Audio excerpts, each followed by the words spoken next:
ॐ शुक्लाम्बरधरं विष्णुं शशिवर्णं चतुर्भुजं प्रसन्नवदनं ध्यायेत् सर्वविघ्नोपशान्तये अगजाननपद्मार्कं गजाननमहर्निशम् अनेकदं तं भक्तानां एकदन्तमुपास्महे वागीशाद्यास्मनसः सर्वार्थानामुपक्रमे यन्नत्वा कृतकृत्याश्रुस्तन्नमामि गजाननं शारदा शारदां भोजवदना पराम्बुजे सर्वदा सर्वदास्माकं सन्निधिः सन्निधिं क्रियात् गुरुर्ब्रह्मा गुरुर्विष्णुः गुरुर्देवो महेश्वरः गुरुः साक्षात् परं ब्रह्म तस्मै श्री गुरवे नमः।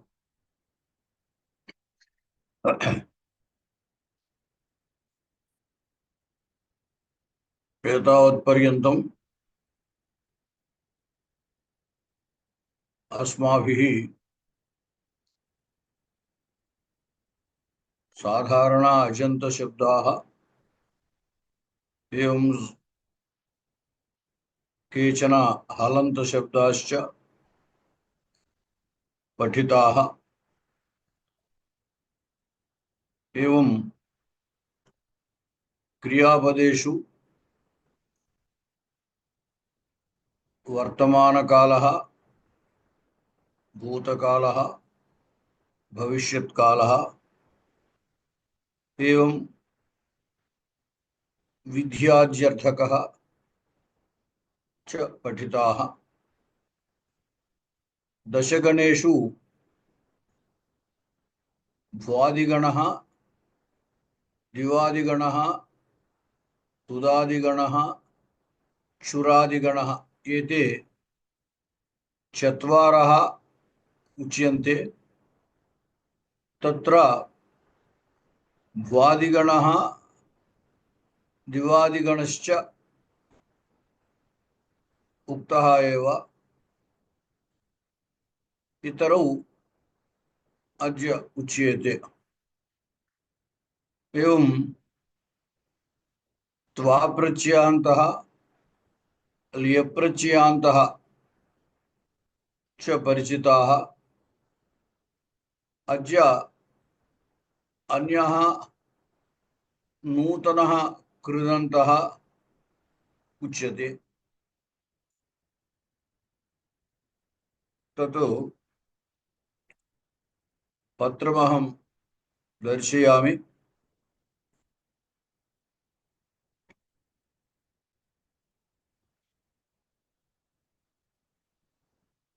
पश्यन्तु। भक्ताः भगवन्तं द्रष्टुं देवालयं गच्छन्ति। भक्ताः देवालयं गच्छन्ति। किमर्थं गच्छन्ति? भगवन्तं द्रष्टुम् अथवा देवं द्रष्टुं देवालयं गच्छन्ति। इतः पूर्वं भवतां क्त्वा प्रत्ययः उक्तः। बालकः पाठं पठित्वा पाठशालां गच्छति अथवा पाठशालां गत्वा पाठं पठति। एवं रीत्या तत्र पूर्वकाल क्रियायाः त्वा प्रत्ययः उक्तः। आदौ गच्छति, अनन्तरं पठति। इदानीम् अत्र भविष्यत्कालक्रियायाः तुमुन् प्रत्ययः भवति। एकः एव कर्ता क्रियाद्वयं करोति। पश्यति, गच्छति। आदौ गच्छति, अनन्तरं पश्यति। अतः गमन अनन्तरं दर्शनक्रिया। त्वाप्रत्यय संदर्भे आदौ गच्छति, अनन्तरं पठति इति न। ఆదౌ పఠతి అనంతరం గచ్చతి, లేదా అథవా ఆదౌ గచ్చతి అనంతరం పఠతి, గత్వా పఠతి, లేదా పఠిత్వా గచ్చతి. తత్ర పూర్వకాలక్రియాయాः त्वा प्रत्ययः दृष्टः. अत्र आगामिनी क्रिया भविष्यत्कालक्रिया, भविष्यत्कालक्रिया धातोः तुमुन् प्रत्ययः. अत्र दर्शनक्रियार्थं गमनक्रिया भवति. क्रियार्थं क्रिया यत्र भवति तत्र तुमुन्. क्रियार्थं क्रिया, दर्शनक्रियार्थं गमनक्रिया भवति. अत्र आदौ गमनक्रिया भवति, अनन्तरं दर्शनक्रिया भवति. अत्र अनन्तरकालिकक्रियायाः तुमुन् प्रत्ययः. तत्र भेदः ज्ञातः खलु. इतः पूर्वं त्वा प्रत्ययान्तः उक्तः, तत्र पूर्वकालक्रियायाः त्वा प्रत्ययः, अत्र अनन्तरकालक्रियायाः तुमुन् प्रत्ययः. भक्ताः देवालयं गच्छन्ति, तत्र भगवन्तं पश्यन्ति इति वदामः. तत् वाक्यद्वयम् एवं रीत्या योजयितुं शक्यते. भक्ताः देवालयं गच्छन्ति, भक्ताः भगवन्तं पश्यन्ति. नाम आदौ गमनक्रिया गच्छन्ति, अनन्तरं पश्यन्ति. इदानीम् अनन्तरक्रियायाः तुमुन् प्रत्ययः उक्तः. द्रष्टुं गच्छन्ति. किमर्थं गच्छन्ति? द्रष्टुं गच्छन्ति. भक्ताः भगवन्तं द्रष्टुं देवालयं गच्छन्ति. एवं जनाः नद्यां स्नातुं गच्छन्ति. स्नानक्रिया गमनक्रिया. आदौ गमनक्रिया भवति, अनन्तरं स्नानक्रिया भवति. स्नानक्रियार्थं गमनक्रिया भवति. स्नानं कर्तुं गच्छन्ति, अतः गमनक्रिया स्नानक्रियार्थं भवति. क्रियार्था क्रिया, स्नानक्रियार्था गमनक्रिया. एवं रीत्या क्रियार्था क्रिया यत्र उच्यते तत्र अनन्तरकालिक क्रियायाः तुमुन् भवति. जनाः नद्यां स्नातुं गच्छन्ति, शिशुः क्षीरं पातुं रोदिति. शिशुः क्षीरं पातुं रोदिति. शिशुः रोदिति. किमर्थं रोदिति? क्षीरं पातुं रोदिति. पानक्रिया रोदनक्रिया. आदौ रोदनक्रिया रोदिति, तदनन्तरकालक्रिया पानक्रिया, अतः पानार्थं रोदिति. शिशुः क्षीरं पातुं रोदिति. महात्मानः दुष्करं कर्म कर्तुं समर्थाः भवन्ति. महात्मानः दुष्करं कर्म कर्तुं समर्थाः भवन्ति.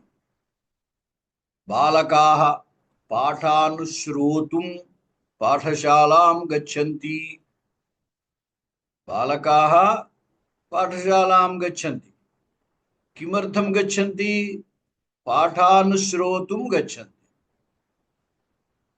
अहं ग्रामान्तरं गन्तुम् इच्छामि. अहम् इच्छामि. किम् इच्छामि? गन्तुम् इच्छामि. ग्रामान्तरं गन्तुम् इच्छामि. అర్థమైంది అనుకుంటా. మీకు తెలుస్తుందా? అర్థమైంది మహోదయ. ఒకసారి జాగ్రత్తగా వినండి. ఇంకొకసారి చెప్పండి. ఒకసారి చెప్తా. ఇంకొకసారి చెప్పండి మహోదయ. వాళ్ళు ఇప్పుడు భక్తులు దేవాలయానికి వెళుతున్నారు అని చెప్పాం. దేవాలయానికి ఎందుకు వెళుతున్నారు అంటే దైవాన్ని చూడటానికి వెళుతున్నారు. అంచేత చూడడము వెళ్ళడము రెండు క్రియలు. ఈ వెళ్ళడం అనే క్రియ దేవుణ్ణి చూడడం కోసం జరుగుతోంది. క్రియ కొరకు క్రియ జరగడం, ఒక క్రియ కొరకు వేరొక క్రియ జరగడం. గమన క్రియ జరుగుతోంది. ఇప్పుడు తర్వాత జరిగే దర్శన క్రియ కోసం ఈ గమన క్రియ ఇప్పుడు జరుగుతోంది అనమాట. అందువల్ల మనం తెలుగులో కొరకు అని చెబుతాం కదా, ఇక్కడ చతుర్థి విభక్తికి ఏ అర్థమో ఇంచుమించులో ఈ తుమును ప్రత్యయాన్ని కూడా అదే అర్థము అని స్థూలంగా గుర్తుపెట్టుకోవడానికి అట్లా అనుకోవచ్చు అనమాట. శాస్త్రరీత్యా అయితే క్రియార్థ క్రియాయత్ర ఉపపదత్వేన వర్తతే తతః తుమున్ స్యాత్ అని చెబుతారు. తుమున్ములో క్రియార్థాయాం క్రియాయాం అని పాణిని మహర్షి యొక్క సూత్రం అనుకోండి. అది ఇప్పుడు మీకు అవసరం లేదు. అంచేత భక్తులు భగవంతుణ్ణి చూడడానికి దేవాలయానికి వెళుతున్నారు అన్నమాట. ద్రష్టుం గచ్చంతి, చూచుట కొరకు వెళుతున్నారు. జనాః నద్యాం స్నాతుం గచ్చంతి, జనులు నది యందు స్నానం చేయడం కోసం వెళుతున్నారు. శిశువు క్షీరం పాతుం రోదితి, బాలుడు శిశువు పాలు త్రాగడానికి ఏడుస్తున్నాడు.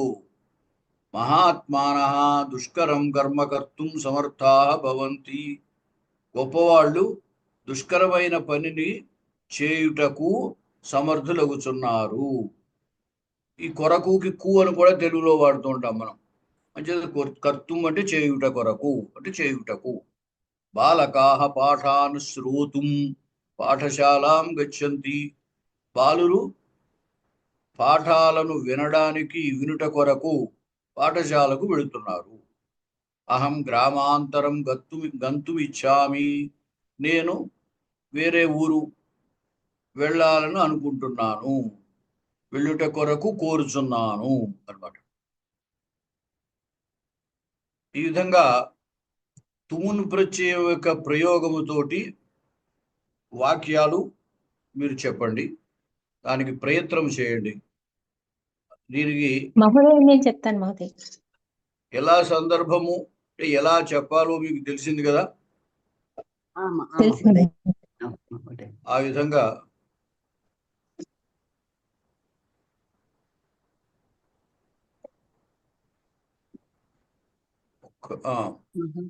మహోదయ నేను చెప్పనా? చెప్పండి. ఇప్పుడు ఇక్కడ కింద ఇంకా కొన్ని ధాతువులు ఇచ్చాను చూడండి. గంతుం వెళ్ళుట కొరకు, జ్ఞాతుం తెలుసుకునుట కొరకు, భోక్తుం తినుట కొరకు, గ్రహీతుం తీసుకునుట కొరకు, దాతుం ఇచ్చుట కొరకు, వక్తుం చెప్పుట కొరకు, స్తోతుం స్తుతించుట కొరకు, స్పృష్టం తాకుట కొరకు, పాతుం త్రాగుట కొరకు, త్రాతుం రక్షించుట కొరకు, తాడయితుం కొట్టుట కొరకు, ఆగంతుం వచ్చుట కొరకు, హంతుం చంపుట కొరకు, ప్రాప్తుం పొందుట కొరకు, నేతుం తీసుకువెళ్ళుట కొరకు, ఆనేతుం తీసుకువచ్చుట కొరకు, ద్రష్టుం చూచుటకు. ఇక్కడ ఉకారం పడాలి. ద్రష్టుం చూచుట కొరకు, మోక్తుం విడుచుట కొరకు, ఆఘ్రాతుం వాసన చూచుట కొరకు, ప్రష్టుం అడుగుట కొరకు, చోరయుతుం దొంగిలించుట కొరకు, కథయుతుం చెప్పుట కొరకు, గణయుతుం లెక్కించుట కొరకు, భక్షయుతుం తిరుట కొరకు. ఈ విధంగా ఈ అర్థాలు మీరు గమనించుకుని తర్వాత జరగబోయే క్రియని ఈ తుమునుతో చెప్పాలి. ఆ తర్వాత జరగబోయే క్రియ కోసం ప్రస్తుతం ఏ క్రియ జరుగుతోందో దాని వర్తమాన కాలంలో క్రియారూపంలో చెప్పాలన్నమాట. ఈసారి మీరు ప్రయత్నం చేయండి. అహం వదామి మహోదయ.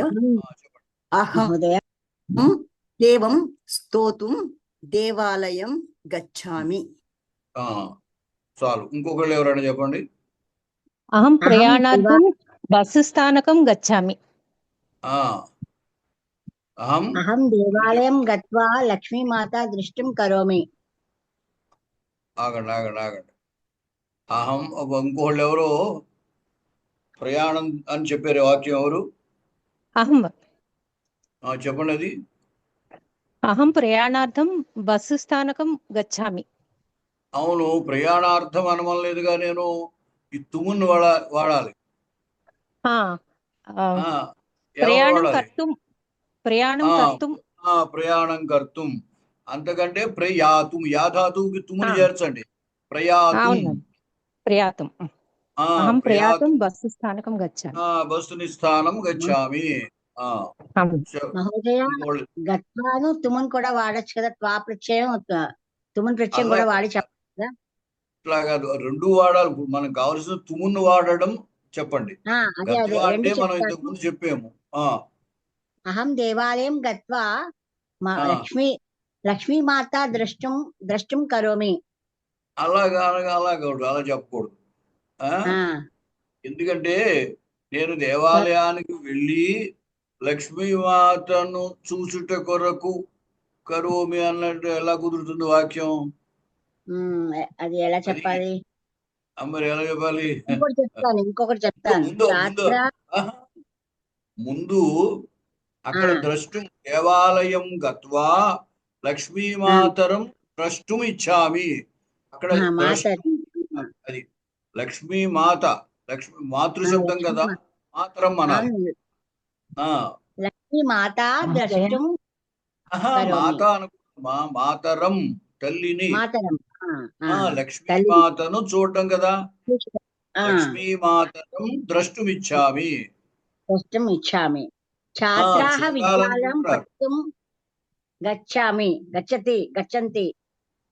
ఛాత్రాః విద్యాలయం పఠితుం గచ్చంతి. సమీచీనం. ఇంకోళ్ళు ఎవరైనా చెప్పండి. మహోదయ అహం మధురం భోక్తుం ఇచ్చామి. ఎవరు? మాకు ఇక్కడ స్క్రీన్ ఏమిటో కనపడట్లేదు. చేదు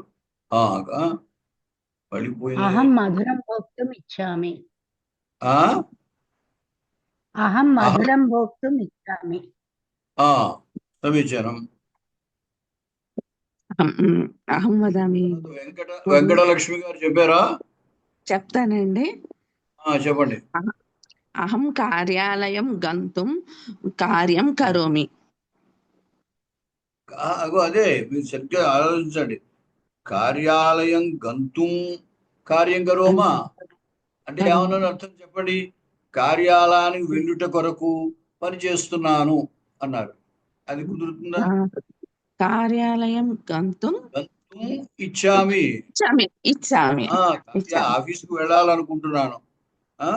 మీ ఇప్పుడు గత్వా వేరు, కార్యాలయం గత్వా కార్యం కరోమి అన్నాం అనుకోండి, అది సరిపోతుంది. ఆఫీస్కి వెళ్ళి పని చేస్తాను అని అర్థం. ఆఫీస్ కార్యం తిరగేసి చెప్పాలి. ఇప్పుడు దీనికి ఏమిటంటే, ముందు అక్కడ ఏం పని చేస్తారనుకుంటున్నారు? అక్కడ ఏదో పని చేస్తారు, కార్యం అంచేత కార్యం కర్తుం కార్యాలయం గచ్చారు అదనమాట. ఆ తర్వాత జరగబోయేకి తుముని చేర్చి ప్రస్తుతం ఏ క్రియ చెబుతున్నారో దాన్ని వర్తమాన కాలంలో చెప్పాలి. కార్యాలయం మీరు ఆఫీసుకి వెళ్తున్నారు. ఎందుకు వెళ్తున్నారు? అక్కడ పని చేయడానికి కోసం ఆఫీసుకి వెళ్తున్నాను అని చెప్పాలి. అహం కార్యం కర్తుం కార్యాలయం గచ్చామి. అట్లాగా. మహోదయ ఒక్క డౌట్ మహోదయ. ఈ తుమున్ ప్రత్యయం వాడేటప్పుడు ఉట్టి వర్తమాన కాలం ఒక్కటే వాడాలా మహోదయ? క్రియాపదము అక్కర్లేదు, ఏదైనా వాడచ్చు మహోదయ. ఇప్పుడు ఎందుకంటే రేపు వెళ్తాను అని చెప్పామనుకోండి, గంతుం రేపు అహం మాతరం ద్రష్టుం శ్వః గమిష్యామి. అది భూతకాలంలో కూడా చెప్పచ్చా మహోదయ లేదా? అప్పుడు ఏమవుతుంది? నేను అహం మాతరం ద్రష్టుం గతవాన్. సరే మహోదయ, ధన్యవాదాలు. ఇక్కడ దీనికి కాలంతో సంబంధం లేదు. ఈ తుమునికి మహోదయ రుచి ఏమిటంటే, ఒక పని కోసం ఇంకొక పని, రెండు పనులు ఉంటాయి. ఓ పని కోసం ఇంకో పని జరగాలి. అంటే ఏ పని కోసం మనం ఇంకో పని చేస్తున్నామో, ఏ పని కోసం చేస్తున్నామో అవసరమో దానికి తుమ్మును చేర్చాలి. అలాగే మహోదయ, అలాగే. చాలా ధన్యవాదాలు మహోదయ. నేను తల్లిని చూడటానికి వెళ్ళాను అన్నా అనుకోండి, అహం మాతరం ద్రష్టుం అగచ్చం. అగచ్చం. వర్తమానం అనుకోండి, అహం మాతరం ద్రష్టుం గచ్చామి.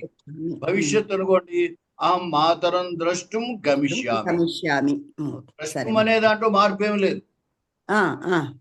భూతకాలంలో చేస్తుంటే అగత్యం అంటారు, వర్తమానం అయితే గచ్చామి అంటారు, భవిష్యత్తు అయితే గమిష్యామి అంటారు. సరే మహోదయ, సరే. ఈ 3 క్రియలైనా ఏ క్రియ కోసం జరుగుతున్నాయి ఈ 3 అంటే చూడడం కోసం, దానికి తుమ్మన్నాను. సరే. లక్ష్మీనారాయణ గారు చెప్పండి. నమస్కారం మహోదయ. అహం నమస్కారం. మమ ఆచార్యః ఆశీర్వాదం ప్రాప్తుం ఆచార్యః గృహం గచ్చతి. గచ్చ గచ్చామి. ఉత్తమ గచ్చామి. ఆశీర్వాదం ప్రాప్తుం ఆచార్య గృహం కలిపేయండి, లేదా ఆచార్యస్య గృహం అనాలి. ఆచార్యస్య గృహం గచ్చామి. గృహం గచ్చామి. ధన్యవాదం మహోదయ. బాగుంది. ఇంకా అహం అర్చనం కర్తుం దేవాలయం గచ్చామి. ఏమిటి అహం ప్రార్థనా కర్తుం దేవాలయం గచ్చామి. అదే మళ్ళీ నాకు సరిగ్గా తెలియలేదు, మళ్ళీ చెప్పండి అని అంతే, ఆర్చించలేదు. అర్చనా కర్తుం దేవాలయం గచ్చామి. అహం దర్శనం కర్తుం అన్నా తప్పేం లేదు. అహం పాఠాన్ చెప్పొచ్చు కదా మహోదయ. ఇద్దరు చెప్పకండి, ఎవరో చెప్పేవాళ్ళు ఒకరు చెప్పనమా? చెప్పడమా అంటే నేను ఒకసారి క్లారిఫై చేసుకున్నాను, ఇంకో వాక్యం చెప్తున్నానండి. అహం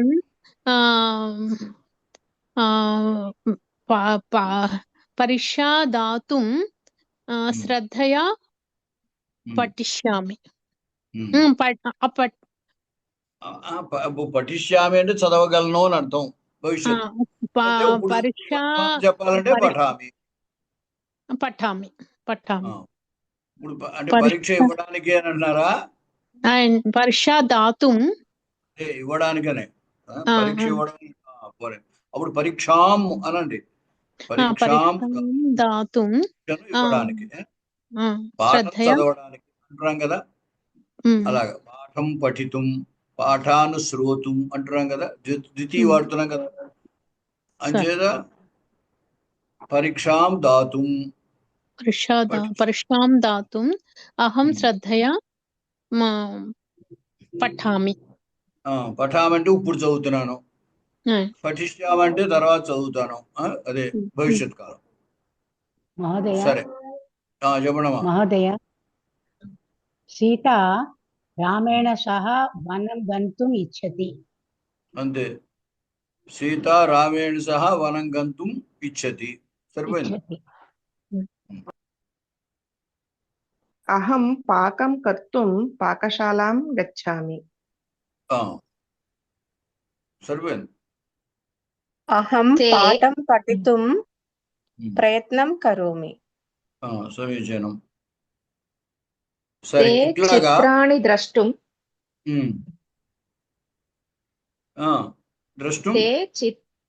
చిత్రాణి ద్రష్టుం కార్యాలయం గచ్చంతి. సరిపోయింది. ఇలాగ మీరు ప్రయత్నం చేయండి. ఈ ధాతువులు పరీక్ష ధాతుం అంటున్నాం కదా, అంటే దాధాతు అక్కడ ఉపయోగించచ్చా? లేఖితం అంటాం అలా కదండి. ఆవిడ తెలుగు వ్యవహారంలో పరీక్ష ఇవ్వడం అని అంటూ ఉంటారు కదా, పరీక్ష రాయడం అనేది పరీక్ష ఇవ్వడం అని కూడా అంటూ ఉంటారు కదా. అని చేత ఆవిడ అలా చెప్పారు పరీక్షాం ధాతుం, లేదా పరీక్షాం లిఖితం అనాలి. పరీక్షాం లేఖితుం శ్రద్ధయా పఠామి. పరీక్షాం లేఖితుం శ్రద్ధయా పఠామి. మహోదయ చెప్పడమ్మా. ఇది చెప్పచ్చా? ఇది వయం మమ పుత్రి వివాహ కార్యార్థం బొంబాయి నగరే కర్తుం కుర్మః చెప్పచ్చా ఇలాగా? బొంబాయి నగరం గంతుం కర్తుం కుర్మః. అలా కాదు. మమ పుత్ర్యాః మేమంతా మమ పుత్రి వివాహ కార్యార్థం ముంబై నగరే కర్తుం కుర్మః. ముంబై నగరం గంతుం కర్తుం కుర్మః అంటే చేయుటకు ఏమిటి కర్తం? వాళ్ళు బొంబాయిలో పెళ్లి చేయాలనుకుంటున్నారంట. బొంబాయిలో పెళ్లి చేయాలమ్మా. వివాహ అవునండి. కార్యార్థం. వెళ్ళుటకు ఏం చేస్తున్నారు? యత్నం కుర్మః. అలా ఇది కుర్మః అంటే ఏం చేస్తున్నారో చెప్పాలి కదా. బొంబాయి నగరం వెళ్ళడానికి ఏం చేస్తున్నారు? చేయుటకు అంటే కర్తుం కదా, కర్తుం కుర్మః కదా. ఏం కర్తం? గంతుం అన్నారు. బొంబాయి నగరం వెళ్ళాలా? ముంబై నగరే బొంబాయి నగరం ఎందు కర్తుం అంటే చేయుటకు కుర్మః. వివాహం కర్తం. వివాహ కార్యార్థంగా అన్నాను కాబట్టి ఇంకా వివాహం అనక్కర్లే కదా. పోనీ వివాహ కార్యార్థం మళ్ళీ కర్తం ఏమిటి? కర్తుం అంటే చేయడానికి, చేయుటకు అంటే కర్తుం కాదు కదా, కర్తుం కదా. అవునండి. ఏం చేస్తారు? స్వయం మమ పుత్రి వివాహ కార్యార్థం. మళ్ళీ అలా అనకూడదు కదా. మీరు వివాహం మీరు చేస్తారా, వివాహానికి మీరు వెళుతున్నారా చెప్పండి. నేను చేయకు అని చెప్పెట్టాలా. వయం మమ పుత్రి వివాహ కార్యార్థం బొంబాయి నగరే. అలా కాదు, అలా కాదు. మీరు తెలుగులో అలా కదండి. మీరు తెలుగులో వాక్యం చెప్పండి, చెప్తాం. మేము మా పుత్రి యొక్క వివాహ కార్యార్థం కోసం ఈ బొంబాయి నగరం అదే బొంబాయి నగరంలో చేయుటకు. ఇప్పుడు ఏం చేయాలి? మమ పుత్ర్యాః వివాహం బొంబాయి నగరే కర్తుం, బొంబాయి నగరే కర్తుం గచ్చామః అనాలి. అంతే కదా. అదే అలాంటి చోట పోతుంది. మా అమ్మాయి వివాహం చేయడానికి కదా బొంబాయి నగరంలో చేయడానికి వెళుతున్నాం కదా. పుత్ర్యా అదే మమ పుత్ర్యాః వివాహం బొంబాయి నగరే కర్తుం వయం గచ్చామః. అది తెలుగులో అనుకుని చెప్పండి, ఇబ్బంది ఏమీ రాదు, సరిగ్గా వస్తుంది. ఇట్లాగా మీరు ప్రయత్నం చేయాలి. మెల్లగా ప్రయత్నం చేస్తే అవే వస్తాయి. తెలుగులో ఒక పని చేయాలి. మనకి ఎందుకంటే మాతృభాష తెలుగు కాబట్టి మనం ఇంగ్లీష్లో మాట్లాడినా, హిందీలో మాట్లాడినా, ఏ భాషలో మాట్లాడినా ముందు బుర్ర మనకి తెలుగులో ఆలోచన చేస్తుంది. సంస్కృతం మీరు మాట్లాడినా ముందు తెలుగులో ఆలోచిస్తారు. అది అంచేత ముందు తెలుగులో ఆలోచించుకుని సంస్కృతంలో చెప్పడానికి ప్రయత్నిస్తే సరిగ్గా చెప్తారు, ఇబ్బంది ఏం లేదు. తర్వాత నమస్కారం. ఇప్పుడు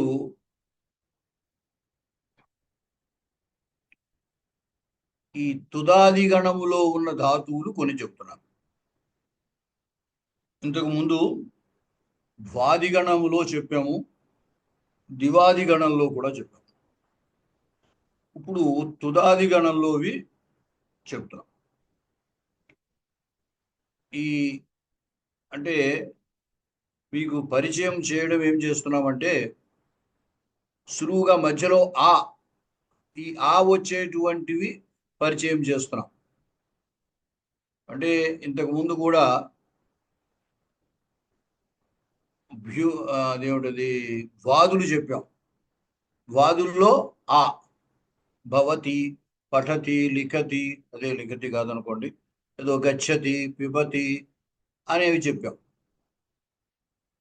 తర్వాత దివాదుల్లో చెప్పాం, దీవ్యతి అని యా వస్తుంది మధ్యలో, అవి కొన్ని చెప్పడం జరిగింది.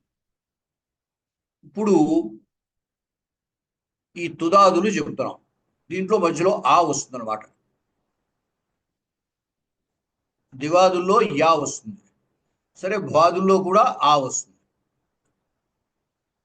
ద్వాదులకి దీనికి తేడా ఏమిటంటే, ద్వాదుల్లో వచ్చినప్పుడు వెనకాల ధాతువుకి గుణం వస్తూ ఉంటుంది. సరే, మీకు అది తర్వాత తెలుస్తుంది అనుకోండి.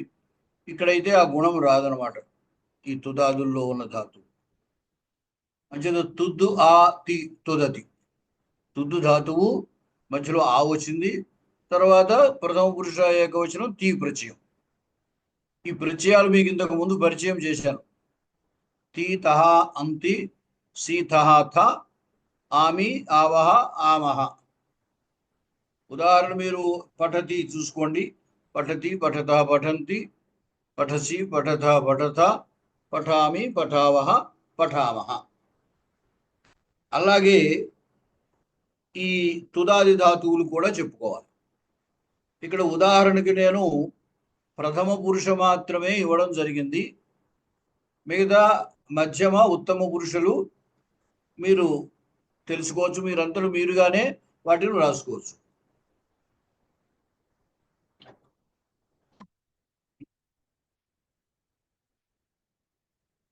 ధాతు తుద వ్యధనే.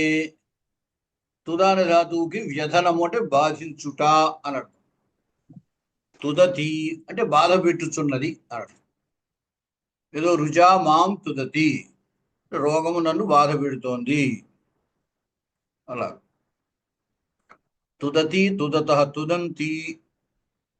దీనికి 9 రూపాలు ఒకసారి చెప్తాను.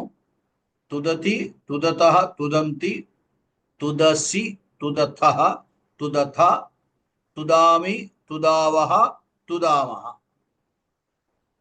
తుదతి, తుదత, తుదంతి, తుదసి, తుదథ, తుదథ, తుదామి, తుదావహ, తుదామహ.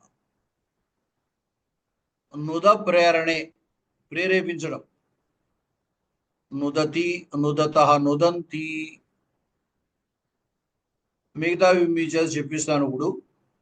అలాగే ప్రచ్ఛజ్ఞీప్సాయ. ప్రచ్ఛ అంటే మనం అడగడము అని అర్థం. జ్ఞీప్స అంటే తెలుసుకోవాలనే కోరిక. తెలుసుకోవాలనే కోరిక ఉన్నప్పుడే అడగడం జరుగుతుంది. అడగడం అనేది ఎందుకు జరుగుతోంది? తెలుసుకోవడం కోసం జరుగుతుంది. అంచేత అడుగు, తెలుగులో మనం దాన్ని అడగడము అని అంటాం. పృచ్ఛతి, పృచ్ఛత, పృచ్ఛంతి. సృజ విసర్గే. సృజతి, సృజన్. ఇది ఎలాగ పలకాలి మహోదయ? పృచ్ఛ జ్ఞీప్సాయమా? ప్రచ్ఛ, ధాతు ప్రచ్ఛ. ఇక్కడ రూపం పృచ్ఛ. అది అక్కడ అది జ్ఞీప్సాయం అనేది ఎలాగ పలకాలి అని అడిగాను మహోదయ.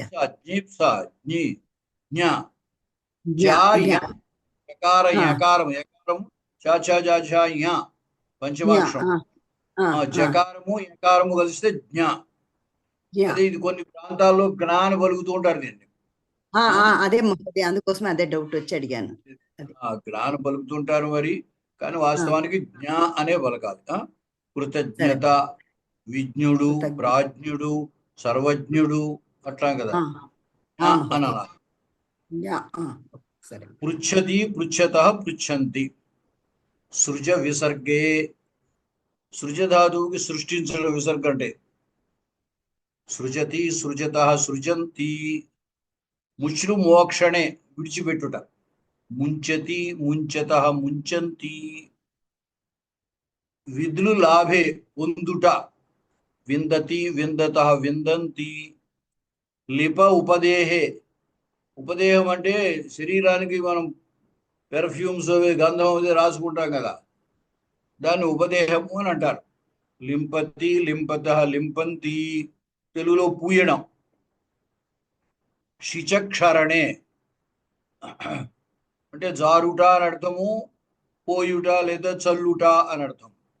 సించతి, సించత, సించంతి.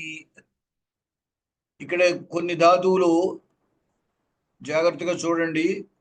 పైన తుదతి, నుదతి, పృచ్ఛతి, సృజతి అవి ధాతువు ఆ. తుద్దు ధాతువు ఆ అనేది మధ్యలో వికరణ ప్రత్యయం అంటారు. తర్వాత తి, తుద్దు ఆతి, తుదతి. నుద్దు ఆతి, నుదతి. పృచ్ఛ ఆతి, పృచ్ఛతి. సృజ ఆతి, సృజతి. అయితే తర్వాత ధాతువు నుంచి 4 ధాతువుల్లో ఈ ఆకు ముందు ఆ ధాతువులో నకారం వచ్చి ముంచతి, ముచ్చు ధాతువు. ముచ్చు అనే ధాతువుకి చకారానికి ముందు నకారం వచ్చి ముంచతి, ముంచత, ముంచంతి అయింది. అలాగే విద్ దకారానికి ముందు నకారం వచ్చింది. విందతి, విందత, విందంతి. అలాగే లింపతి, లిప్పు ధాతు, పకారానికి ముందు నకారం వచ్చింది అన్నమాట. ఆ నకారం తర్వాత మకారంగా మారుతుంది అనుకోండి. లింపతి, లింపత, లింపంతి. సించతి, సించత, సించంతి. జాగ్రత్తగా గమనించండి, చూడండి. ముంచతి, మహోదయ లింబతి అంటే ఏంటి? లింపతి అంటే పైన పూత పూసుకోవడం. ఇప్పుడు గంధం ఉపదేశం. రాసుకుంటాము, లేకపోతే సెంటు రాసుకుంటాము, అట్లాంటి పైన పూసుకోవడం అర్థం. సృజతి అంటే సృజతి, సృజితి, సృష్టించడం. ఓహో. ముంచతి, జాగ్రత్తగా గమనించండి. సృజ, ధాతువుల్లో సృజ, విసర్గే. విసర్గే అంటే ఏంటి మహోదయ? సృజ, విసర్గే. మా చెప్పాను, సృష్టించుట. విసర్గము అంటే ఇక్కడ మనం ఏదో ఇప్పుడు రామహ అన్నప్పుడు ఆ విసర్గ అని అంటాం దాన్ని. అంచేది అది అక్కడ అర్థంలో విసర్గను వాడబడుతుంది. సరే. ముంచతి, ఇక్కడ గమనించండి, నకారమే వచ్చినప్పటికీ అవతల ఉన్న ఆ వర్గ చవర్గ ఉంటే ఆ చవర్గ పంచమాక్షరంగా మారిపోతుంది నకారం. అంచేత ముంచతి దగ్గర చకారానికి ముందు చవర్గ పంచమాక్షరం అయ్యా వాడారు, ముంచతి అవుతుంది. అదే విందతి దగ్గర దకారం తవర్గ, ఆ తవర్గ పంచమాక్షరం నకారం, అంచేత విందతి అని ఉంది. అలాగే లింపది దగ్గర పాకి ముందు పవర్గ పంచమాక్షరం మకారం. సించతి దగ్గర చకారం, చకారానికి ముందు చవర్గ పంచమాక్షరం. ఇది మనం తెలుగులో రాసినప్పుడు ఏం చేస్తామంటే పూర్ణానుస్వారు పెట్టేస్తాం. ముంచతి, ము తర్వాత సున పెట్టేస్తాం. విందతి, లింపతి, సించతి అని పూర్ణానుస్వారం రాస్తాం తెలుగులో రాసేటప్పుడు. కానీ వస్తుత సంస్కృత పదాలకు ఏం చేయాలంటే ఆ సున్నం ఉన్న తర్వాత ఏ వర్గం ఉందో ఆ వర్గ పంచమాక్షరం రాయాలి.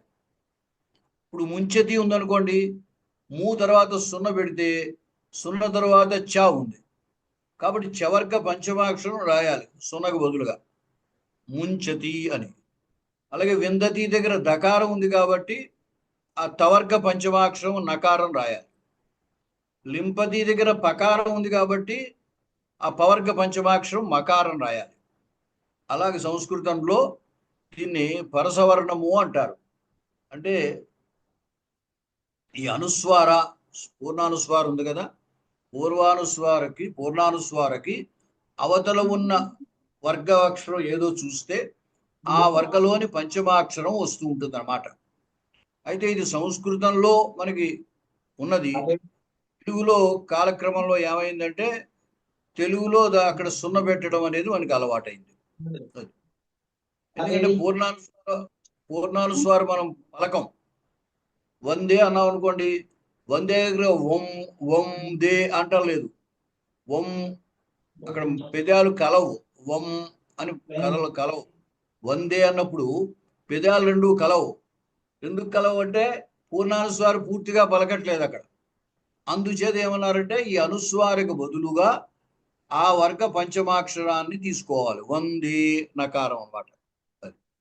సరే, పూర్వకాలంలో తెలుగు రాసినప్పుడు ఈ సంస్కృత పద్ధతినే తెలుగు వాళ్ళు కూడా శాసనాలు అవి చూసినట్టయితే, నన్నయ్య గారికి పూర్వకాలంలో శాసనాలు అవి కనుక చూసినట్టయితే మనం తెలుగు రాసిన ఈ పూర్ణానుస్వారకు బదులుగా ఈ వర్గ పంచమాక్షరం రాస్తూ ఉండేవారు అన్నమాట. సరే, తర్వాత పూర్ణానుస్వారం అనేది వచ్చింది. తర్వాత ఇచ్చతి,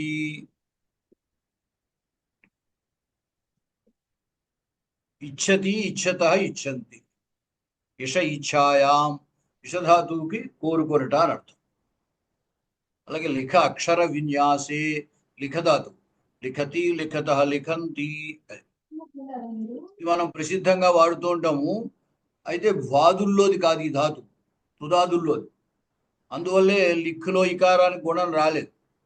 పైన తుదతి, నుదతి, వాటిల్లో సృజతి, అంటే వాటిల్లో ఎలాగైతే ఆ ఉకారాలకి గుణం రాలేదో అలాగే ఇక్కడ కూడా లిఖతి అన్నప్పుడు ఇకారానికి గుణం రాదనమాట. అంటే తుదాదుల్లో వెనకాల ధాతువులో గుణం రాదు.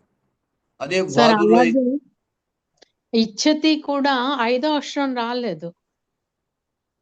ఎక్కడ ఇచ్చతి ఇచ్చతికి ఎందుకు వస్తుంది? అక్కడ నకారం వచ్చినప్పుడే వస్తుంది. ఐదో ఇప్పుడు ముంచతి, విందతి, లింపతి, సించతి ఆ నాలుగిటికి ఆ మధ్యలో నకారం రావడం వల్ల ఆ నకారానికి 5వ అక్షరం వస్తుంది. అది మిగతా అన్ని చోట్ల రాదు. అవి స్పెషల్,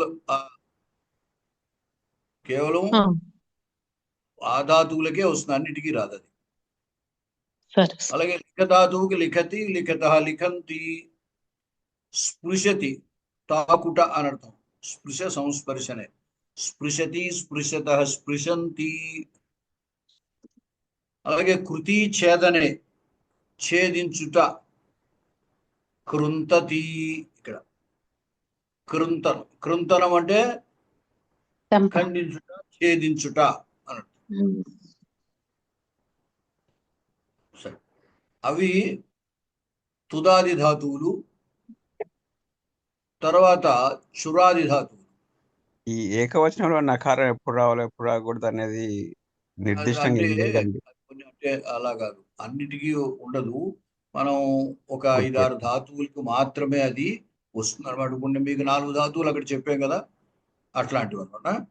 అది కొంచెం మనం ప్రయోగాన్ని బట్టి తెలుసుకుంటూ ఉండాలి, అన్నిటికీ రాదు. చురాదుల్లో చోరయతి, ఇక్కడ చురస్తేయే, దొంగిలించుట అని అర్థం. వీటన్నిటిలో ఏమిటంటే అయా అనేది వస్తూ ఉంటుంది. అంటే చురాదులన్నిటికీ కూడా నిచ్చని ఒక ప్రత్యయం చెప్పారు. ఆ నిచ్చనే ప్రత్యయము ఇది అయాగా మారుతూ ఉంటుంది అని అనుకోండి.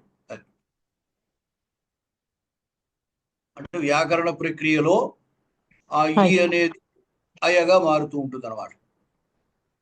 ఇప్పుడు చురుధాతువుకి అయా చేర్చినప్పుడు చోరయ అవుతుంది అనమాట. చోరయతి అని. అలాగే కథధాతువుకి కథయతి, గణధాతువుకి గణయతి, చితి అనే ధాతువుకి చింతయతి, భక్షధాతువుకి భక్షయతి, తడ ధాతువుకి తాడయతి, క్షలధాతువుకి క్షాళయతి, పశబంధనే పాశయతి, బంధించడం అని. కలగతౌ సంఖ్యానేచ కలయతి. ఈ విధంగా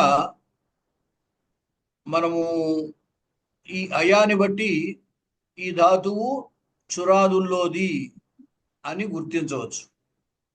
ఇప్పుడు పూజయతి అని వాడతాం.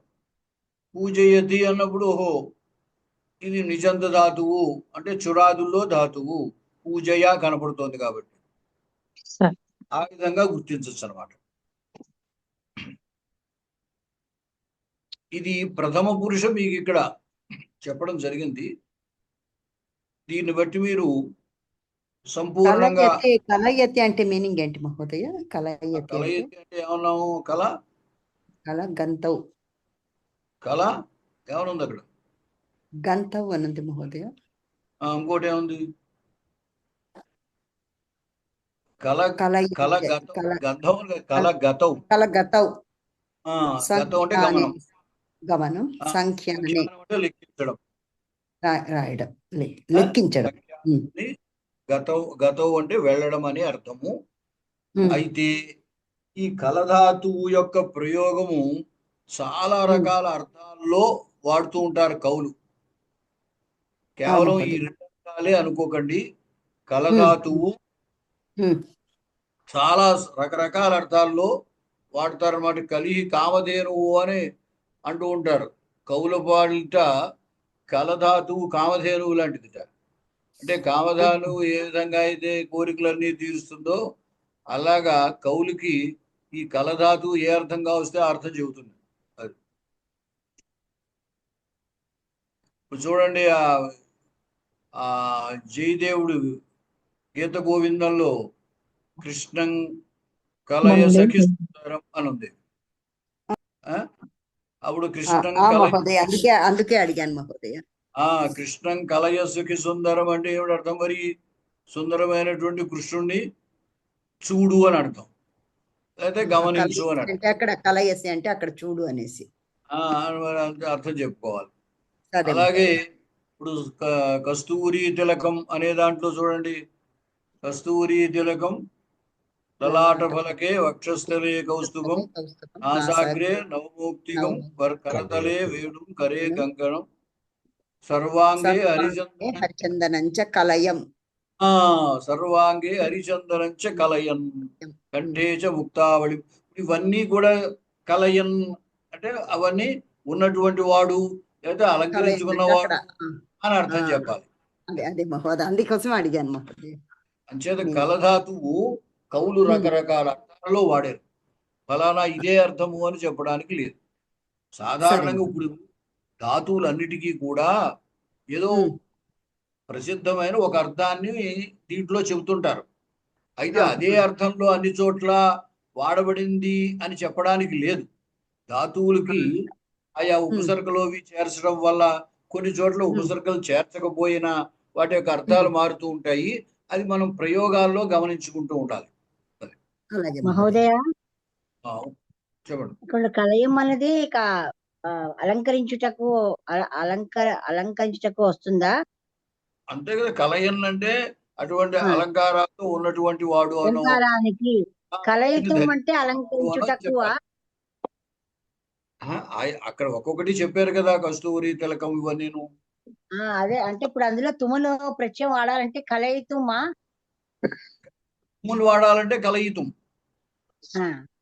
అదే సరే. ఇక్కడ కలయన్ వచ్చేసి శత్రంతం. మీరు ఏం చేస్తారంటే ఈ ధాతువుల్ని ఇప్పుడు 9 రూపాలు వర్తమాన కాలంలో వీటికి ఒక్కొక్క దానికి 9 రూపాలు ఒక్కొక్కళ్ళు ఒక్కొక్కటి చొప్పున చెప్పండి. అహం వదామి.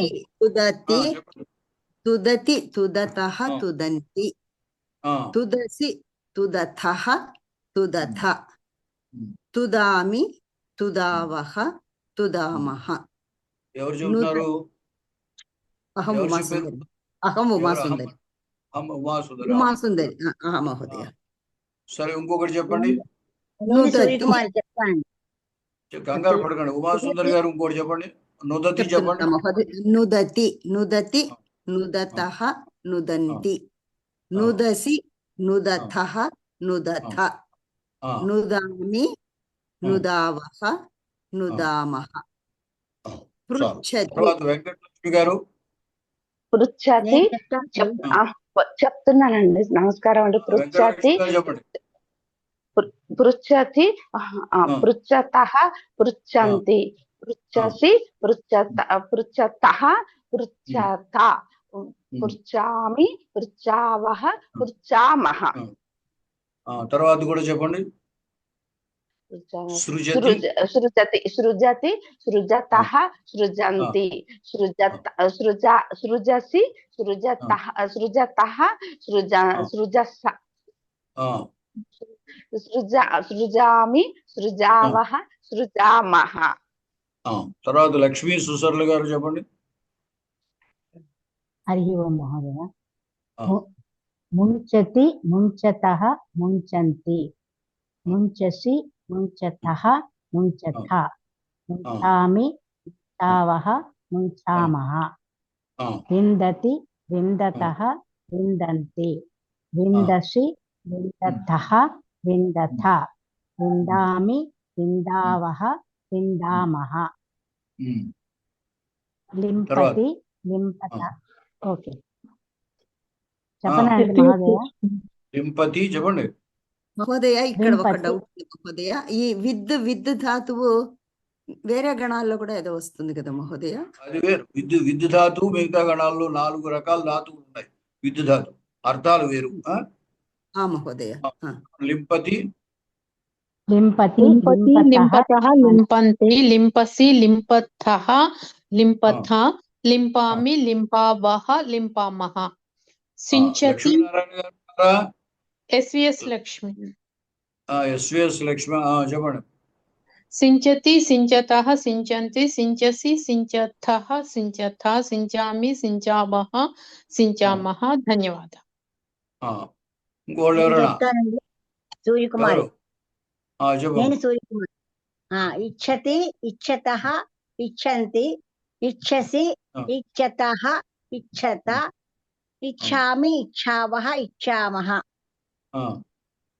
లిఖతి లిఖతః లిఖంతి లిఖసి లిఖతః లిఖథ లిఖామి లిఖావహ లిఖామహ.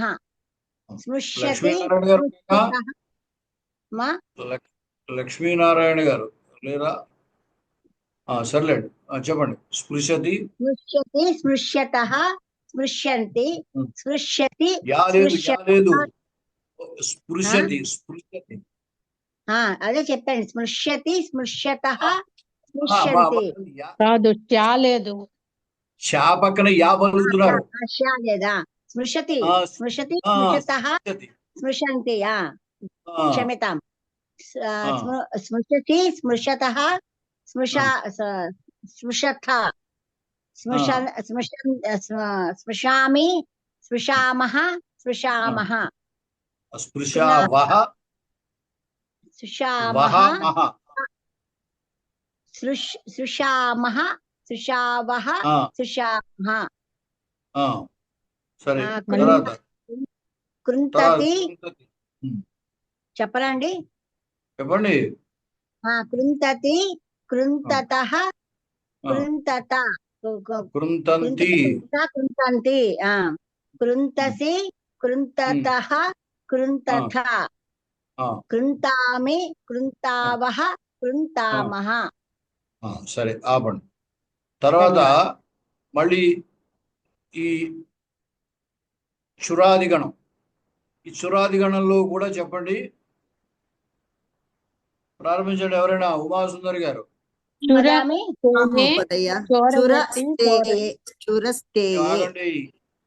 పేరు చెప్తాను, వాళ్ళు చెప్పండి. ఉమాసుందరి గారు చెప్పండి. మహోదయ. చురస్తేయే చోరయతి చోరయతః చోరయంతి చోరయసి చోరయథః చోరయథ చోరయామి చోరయావః చోరయామః.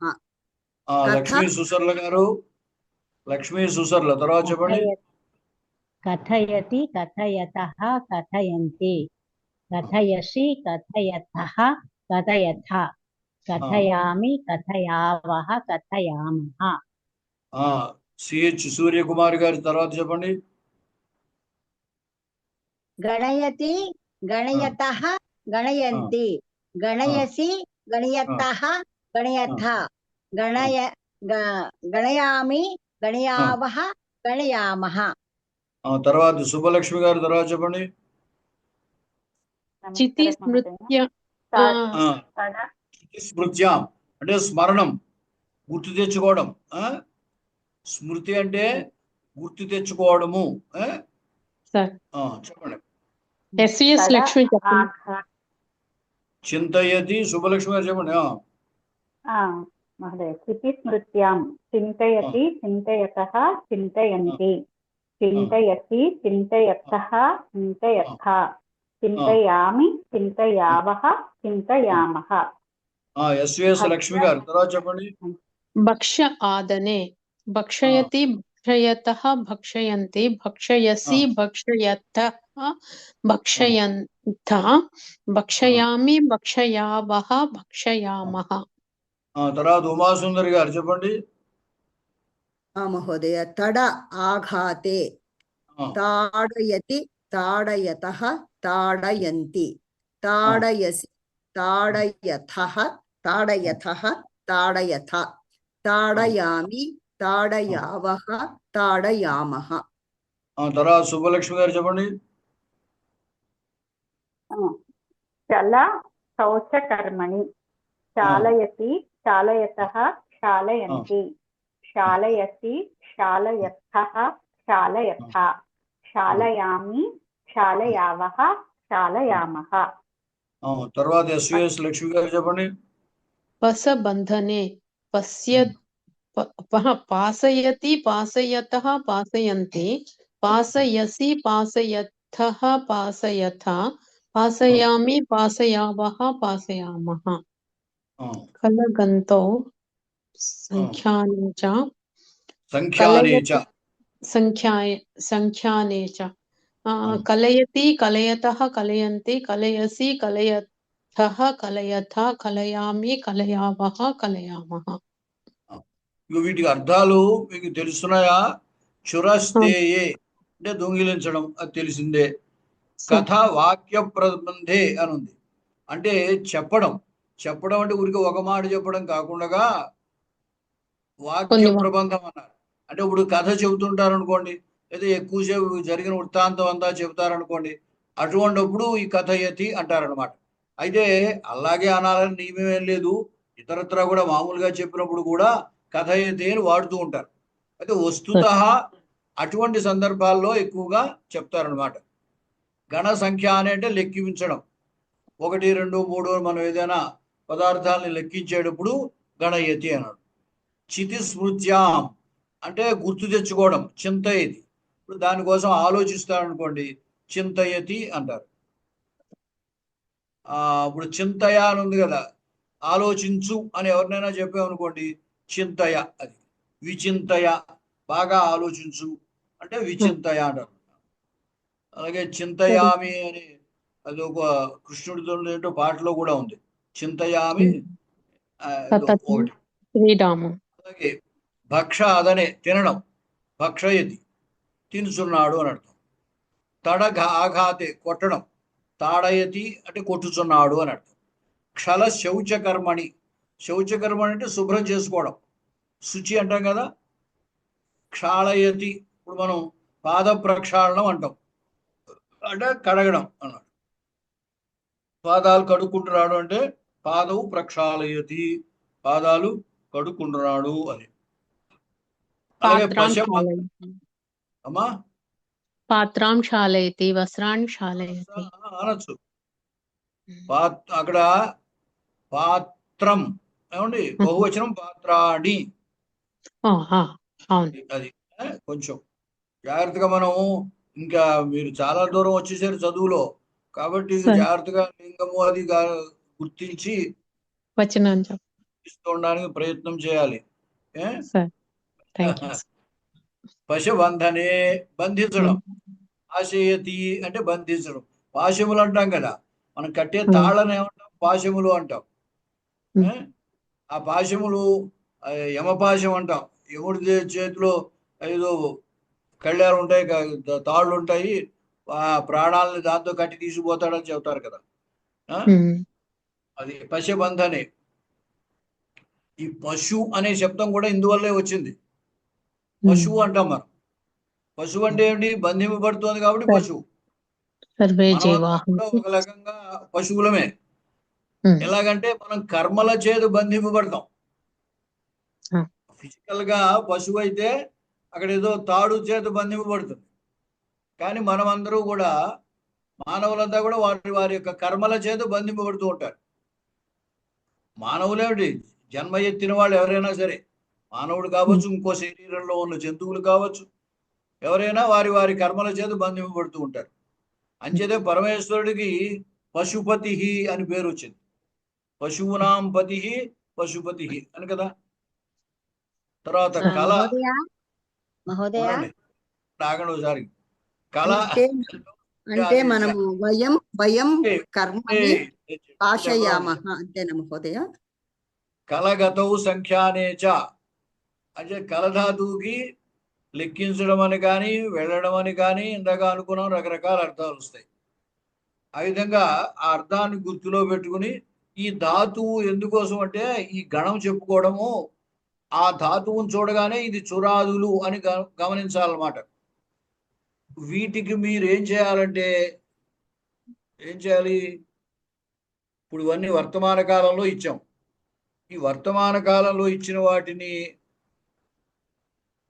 ఈ వర్తమాన కాలానికి మిగతా 9 రూపాయలు మొత్తం, ఇక్కడ దీంట్లో 3 రూపాయలే ఇచ్చాం కాబట్టి మిగతా 6 రూపాయలు పూర్తి చేసుకోవాలి. విడిగా ఎక్కడైనా పుస్తకంలో దేంటో దాంట్లో రాసుకోండి. అలాగే వీటికి భూతకాలం మీరు ఒక వెనకాల చదువుకున్న పఠతి పిబతి అట్లాంటి ధాతువు ఒకటి చూసుకోండి. దాన్ని ఆదర్శంగా పెట్టుకుని ఈ భూతకాలాలు వీటన్నిటికీ రాయండి. ఒక్క భవిష్యత్ కాలం మాత్రం మీరు రాయకండి. ఆ భవిష్యత్ కాలం ఎలా ఉంటుందో నేను భవిష్యత్తులో చెబుతాను. సార్ ఇంకొకసారి హోంవర్క్ చెప్పరా? ఇదే అంతా హోంవర్కే. మీరు చేయగలిగితే వీటన్నిటికీ 9 రూపాయలు ఉండాలి. ఇక్కడ 3 ఇచ్చాను, ప్రథమ పురుష 1 ఇచ్చాను, అంచేత మధ్యమ పురుష ఉత్తమ పురుష రాయాలి. మీరు పాస్ట్ టెన్స్ ఏదో చెప్పారండి, పాస్ట్ టెన్స్ అర్థం ఉంది. పాస్ట్ టెన్స్ రాయమన్నారు కదా, ఏమిటి భూతకాలం రాయమన్నారు, అది అర్థం రాయాలి. వీటన్నిటికీ భూతకాలం రాయాలి. భూతకాలం రాయాలంటే ఉదాహరణగా మీరు ఇంతకు ముందు వాదుల్లో చదువుకున్నారు. అక్కడ భూతకాలం పఠతి అపఠత్ చదివారు కదా. అవును. పఠతి పఠత పఠన్, దానికి అపఠత్ అపఠతాం అపఠన్, అపఠః అపఠతం అపఠత, అపఠం అపఠా వాపఠామా అని ఉంటుంది.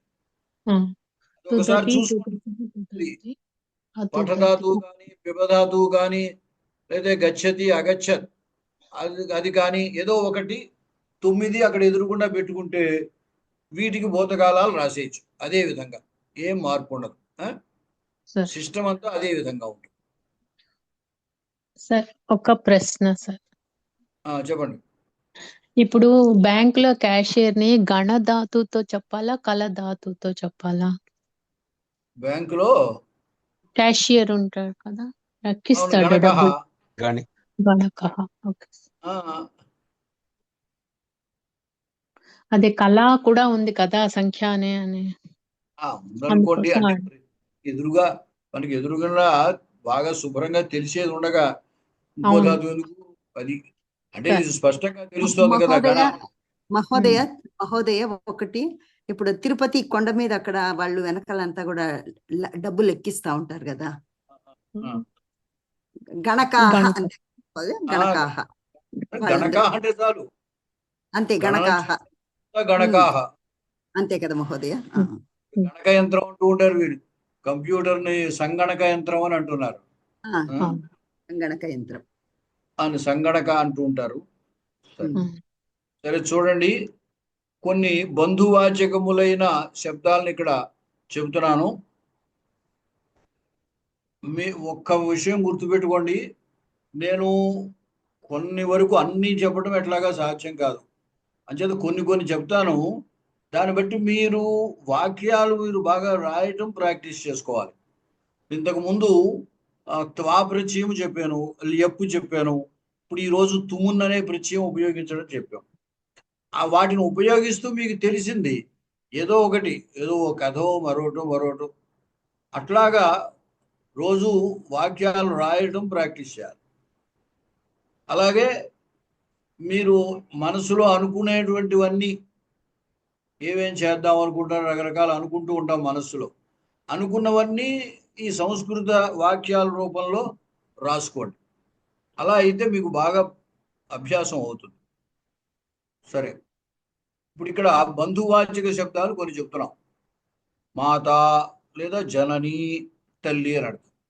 పిత అనొచ్చు, దానికి జనక అనొచ్చు, తాత అనొచ్చు.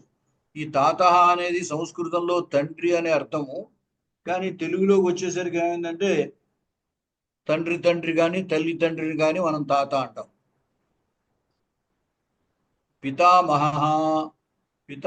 అన్న మాతామహ అన్న తండ్రే, తాతే.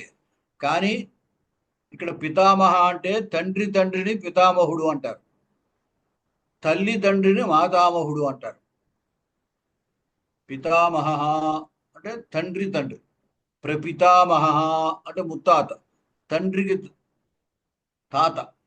తండ్రికి తాత మనకి ముత్తాత అవుతాడు. ప్రపితామహ అన్నాడు.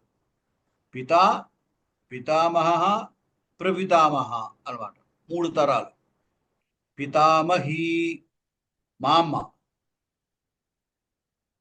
లేదా నాయనమ్మ అంటారు. ప్రపితామహి తండ్రికి నాయనమ్మ.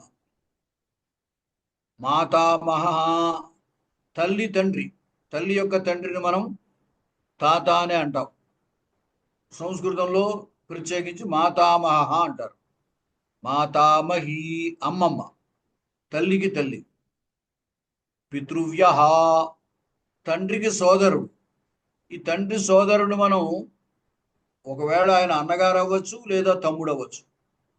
మనం అన్నగారిని అయితే పెదనాన్న అంటాము, తమ్ముడు అయితే పినతండ్రి అంటారు, లేదా బాబయ్య అంటూ ఉంటారు. వీటన్నిటికీ పితృవ్య అని పేరు. పితృశ్వస, పితృశ్వస అంటే మేనత్త. ఈ పితృశ్వస అనేది స్వశ్రు అరుకారాంత శబ్దం. ఇప్పుడు మాతృ శబ్దం ఎలా అయితే మాత అయిందో ఈ స్వశ్రు శబ్దం కూడా శ్వస అయిందనమాట. తండ్రి సోదరి అనమాట. తండ్రి సోదరి మనకి మేనత్త.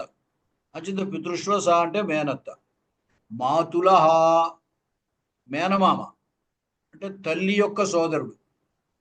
మాతుల మేనమామ. మాతృశ్వస తల్లి యొక్క సోదరి. తల్లి యొక్క సోదరి అంటే ఆమె తల్లి కంటే పెద్దదవచ్చు, చిన్నదవచ్చు. పినతల్లి లేదా పెద్ద తల్లి. జాయా పత్ని, భార్య, ఇవన్నీ భార్యకు పేరు. దుహిత, దుహితృ అరుకారాంత శబ్దం ఇది. సుత, పుత్రి, నందన ఇవన్నీ కూడా కూతురికి ఉపయోగిస్తారు. పుత్ర, సుత, నందన కొడుకు. స్నుష కోడలు. జామాత, జామాతృ శబ్దం అల్లుడు. పౌత్ర పుత్రుని పుత్రుడు, మనవడు అంటే కొడుకు కొడుకు. పౌత్ర. పౌత్రి కొడుకు కూతురు, మనవరాలు. దౌహిత్ర దుహితు పుత్ర. దుహిత అంటే కూతురు, అంటే కూతురు యొక్క కొడుకు, అతన్ని మనం మనవడనే అంటాం. దౌహిత్ర, దౌహిత్రి మనువరాలు. నప్త మునిమనుడు. నప్త్రి మనుమరాలు.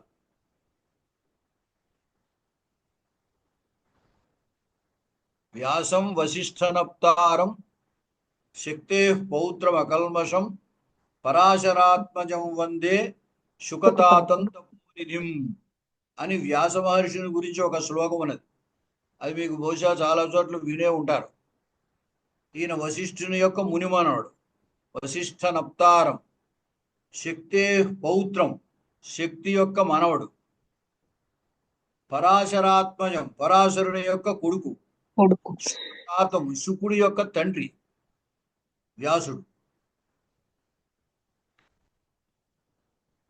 నప్త్రి మునిమనువరాలు. సపత్ని, సపత్ని అంటే సవతి. ధాత్రి దాది లేదా పెంపుడు తల్లి. శ్యాలక బావమరది. షడ్రక తోడలుడు. సోదర భ్రాత సోదరుడు. సోదరి భగిని స్వస సోదరి. అనుజ తమ్ముడు. అగ్రజ అన్న. అగ్రజా అక్క. అనుజ చెల్లి. భాగినేయ మేనల్లుడు. సోదరి యొక్క కొడుకు. భాగినేయి మేనకోడలు. భ్రాత్రీయ సోదరుని యొక్క కొడుకు. భ్రాత్రీయ సోదరుని యొక్క కూతురు. భావుక బావ. ప్రజావతి వదిన. ఇది గొప్ప పదం. వదిన గారిని మనము సంస్కృతంలో ప్రజావతి అని అంటారు. మాతులేయ. మాతుల అంటే పైన మేనమామ అని చెప్పాం కదా, ఆ మేనమామ కొడుకు. మాతులేయ. మాతులేయ మేనమామ కూతురు. పితృశ్వశ్రీయ. పితృశ్వస అని మనం మేనత్త ఆ మేనత్త కొడుకు. పితృశ్వశ్రీయ, పితృశ్వశ్రీయా మేనత్త కూతురు. అలాగే మాతృశ్వశ్రీయ అంటే తల్లి యొక్క సోదరి, అంటే పింతల్లి కానీ పెద్ద తల్లి కానీ వారి యొక్క కుమారుడు. మాతృశ్వశ్రీయా తల్లికి సోదరి, ఆ సోదరికి అన్న సోదరి అనేది చెల్లి కావచ్చు, అక్క కావచ్చు తల్లికి, ఆమె యొక్క కూతురు అన్నమాట. ఈ విధంగా బంధువాచక శబ్దాలు ఇవన్నీను. వీటిని మనం జాగ్రత్తగా ప్రయోగంలో పెట్టుకోవచ్చు. అంటే మన తండ్రి పేరు, మన తాత పేరు, మన ముత్తాత పేరు, ఫలానా ఆయన మాకు మేనమా, ఫలానా ఆయన ఏదో మా వదిన గారు, ఫలానా ఆవిడ మా బావగారు, ఇట్లాగ మనం వారి యొక్క బంధుత్వాలని దృష్టిలో పెట్టుకుని వాక్యాలు రాసుకోవచ్చు. లేదా మనకి తెలుసున్నటువంటి ఏవైనా కథలు, పురాణ కథలు కానీ చారిత్రకమైన కథలు కానీ వాటిని తీసుకుని వాటిల్లో వీటిని ఉపయోగించుకోవడానికి ప్రయత్నం చేయాలి. ఇక్కడ ఊరికే ప్రసిద్ధమైంది కాబట్టి రామాయణంలో లేకపోతే భారతంలోంచి కొన్ని ఉదాహరణలు ఇక్కడ ఇచ్చాము. రామస్య మాత కౌశల్య, రామస్య పితా దశరథ, దుర్యోధనస్య పితామహ శంతనుః, ధర్మరాజస్య పితృవ్యః ధృతరాష్ట్రః, కుంతీ కృష్ణస్య పితృశ్వస, కృష్ణస్య మాతులః కంసః, రామస్య జాయా సీత, ధృతరాష్ట్రస్య దుహితా దుస్సలా, రామః జనకస్య జామాత, సీతా దశరథస్య స్నుషా, అభిమన్యుః అర్జునస్య పుత్రః, పాండురాజస్య పౌత్రః అభిమన్యుః, కుశः జనకస్య దౌహిత్రः, కౌసల్యాయాः సపత్ని సుమిత్రా, శకుని ధృతరాష్ట్రస్య శ్యాలకः, అభిమన్యుః శంతనోః నప్త. ఈ విధంగా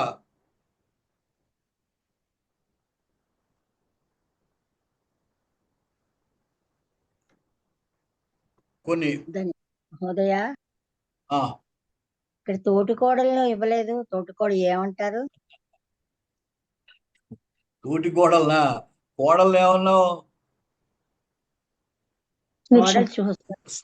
కదా? ఆ కోడలికి ముందు సహా చేర్చండి. సహ, సకారం హకారం, సహస్రుష, తోడు కోడలు. అది సరే. తర్వాత సంఖ్యావాచకాలు ఇంతవరకు 40 అంకెలు చెప్పినట్టు గుర్తు నాకు. తర్వాతవి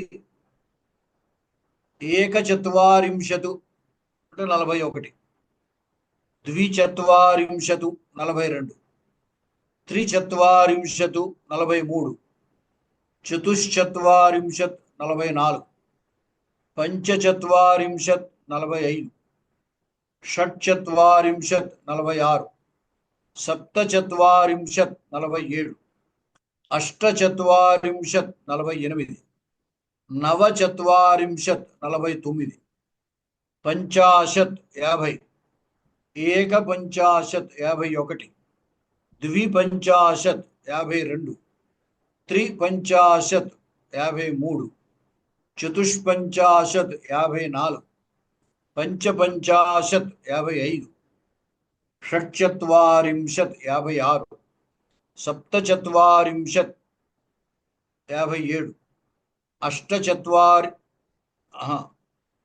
సప్తపంచాశత్ 57, అష్టపంచాశత్ 58, నవపంచాశత్ లేదా ఏకోనషష్ఠి 59, షష్ఠి 60.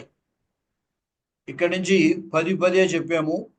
అంటే అంకెలు పైన ఎలా అయితే చేర్చామో ఆ విధంగా చేర్చచ్చు. షష్ఠి అంటే 60, పైన ఏక ద్వి త్రి అని చేర్చాం కదా, ఆ విధంగా చేర్చుకుంటూ వెళ్ళచ్చు. అంటే ఏకషష్ఠి, ద్విషష్ఠి, త్రిషష్ఠి, చతుషష్ఠి, పంచషష్ఠి, షష్ఠి, సప్తషష్ఠి, అష్టషష్ఠి, ఆ విధంగా. అలాగే సప్తతి అంటే 70, వీటికి కూడా ఆ ఏక ద్వి త్రి చతుర్ పంచాషట్ అట్లా చేర్చుకోవచ్చు. అలాగే అశీతి 80, ఈ అశీతి అకారంతో ప్రారంభమైంది కాబట్టి అచ్చుల దగ్గర సంధి వస్తూ ఉంటుంది.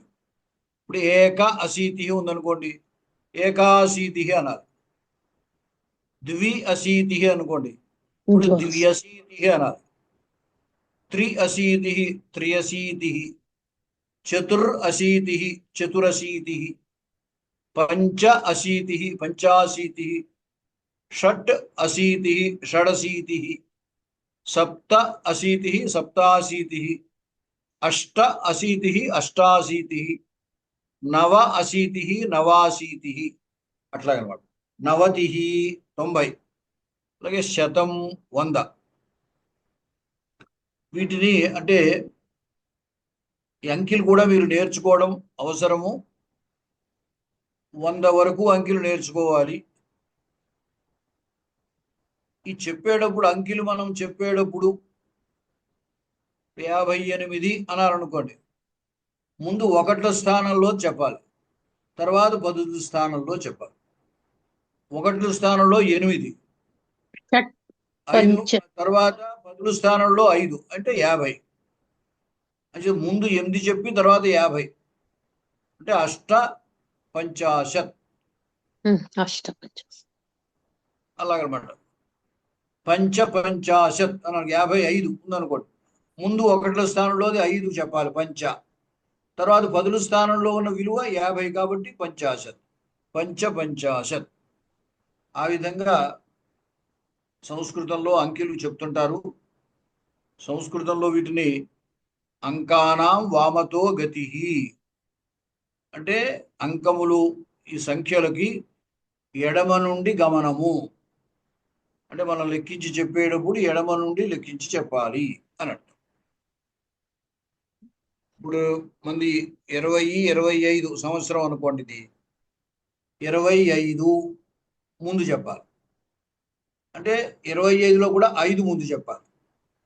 5 అంటే పంచ,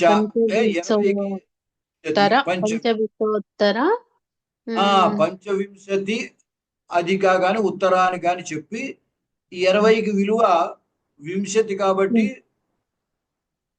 20. అక్కడ అక్కడ 0కి విలువ చెప్పక, అక్కడ శూన్య 0 అని చెప్పక్కర్లేదు. పక్కన 2కి 1000 సహస్రం కాబట్టి ద్విసహస్రం 2000.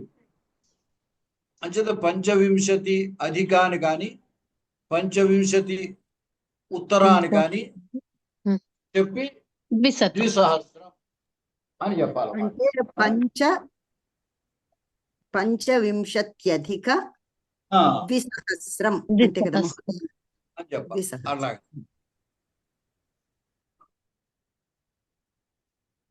ఇట్లా మీరు ఆ అంకిల్ని చెప్పడం కూడా ప్రయత్నం చేసుకోండి.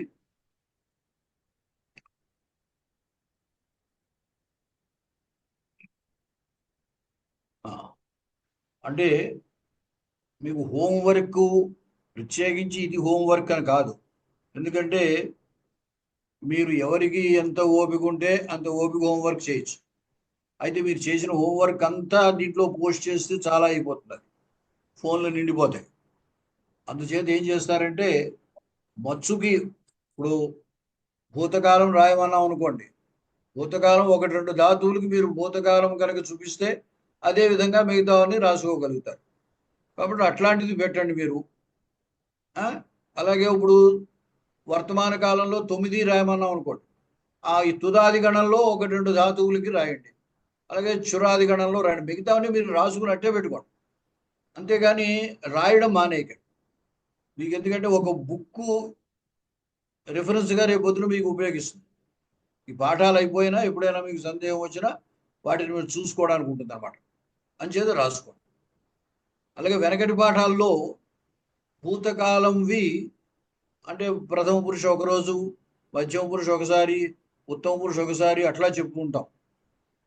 అందుచేత వాటిని ముందు ఏం చేస్తారంటే వెనకటి పాఠాల నుండి ఏదో ఒక ధాతువుకి, ఏ ధాతువు అయినా సరే, ఏదో గచ్చతి అనో పిబతి అనో పఠతి అనో ఏదో ఒక ధాతువు తీసుకుని దానికి భూతకాలము 9 రూపాలు ఒక చోట రాసుకోండి. ముందు ఒక ఉదాహరణకు ఒకటి రాసుకోండి.